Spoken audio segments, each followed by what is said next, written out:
উন্নয়নের পাশাপাশি পরিকাঠামোগত উন্নয়ন, গুণগত শিক্ষার মান বৃদ্ধির জন্য আন্তরিকভাবে সচেষ্ট।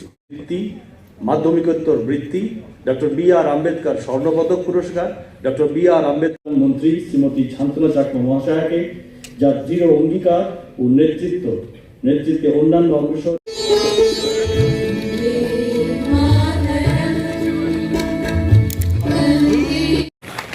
তৈরি থাকে রক্তিম দেবনাথ, ত্রিপুরা মধ্যশিক্ষা পর্ষদ পরিচালিত এই পরীক্ষায় সেরা 10-এ এখানে 10 জন স্থান করেছে। প্লিজ আরো একবার জোরদার করতালি হোক তাদের জন্য।